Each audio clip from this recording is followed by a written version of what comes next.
jaoks südamemuusika seostub südamest tuleva muusikaga. Ja tegelikult ma ise olen tundnud, et see on kõige tähtsam asi muusikas üleüldse. Ehk siis muusika peab olema aus ja ta peab olema isiklik. Ja isiklik ta ongi siis, kui ta tuleb südamest. Ja see isiklikkus võib olla mõnikord valus, mõnikord ilus, aga see kõik kokku teebki selle, et see muusika tuleb südamest. Ja sellisel, ja kui see on niimoodi, siis ei ole vahet, mis keeles see muusika on. Ja minule näiteks väga meeldib just muusika, mida tehakse omas keeles, sellepärast, et ma arvan, et see on niivõrd oluline, mis me juba sündides nagu see keele tunne ja kõik see, mis me kaasa saame, et tegelikult ainult läbi oma emakeele või minu jaoks näiteks võro keel on isakeel, et ainult läbi selle tegelikult me saame väljendada seda, päriselt seda, mis meie seest tuleb. Et mulle üldiselt meeldivad ikkagi sellised pisemad kontserdid, pisemad festivalid, kus esiteks esinejal on võimalik saada publikuga selline vahetu kontakt. Minu jaoks on väga tähtis. Ma alati püüan leida kontakti nende inimestega, kes mind kuulavad.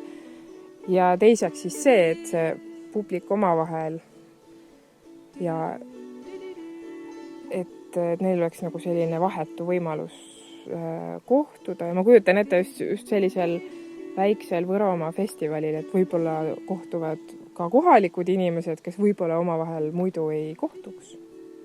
Kindlasti üks südameasi mul on võro keel, mis on väga vana ja samas väga kaasaegne ja ilus keel.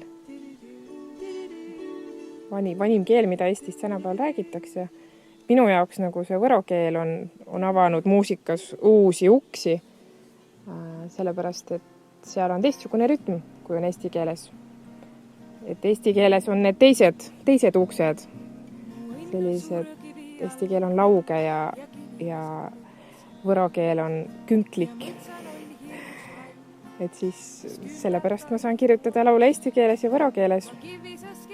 Ja teine asi on võib-olla see, et ikkagi ükskõik mis oleks, et ikkagi kõige tähtsam on näha inimesi enda kõrval ja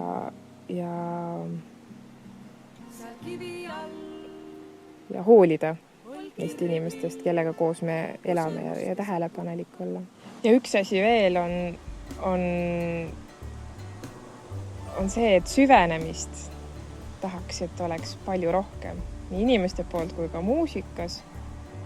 Ma ise küll mõtlen, et pigem kuuleta nagu vähem, aga püüda sellest ikkagi nagu lõpuni aru saada. Et minu jaoks nagu vähemalt see süvenemine vähemalt annab nagu elule sisu. Et kui me lihtsalt pealispindselt nagu kulgeme kõigest läbi, et siis lõpuks me nagu ei saagi midagi. Las neil ikka murata, mis na väga vannuva, palju pattu tegeva, paa äär paistad, silma äär saistad, Jeesu jala nakluda.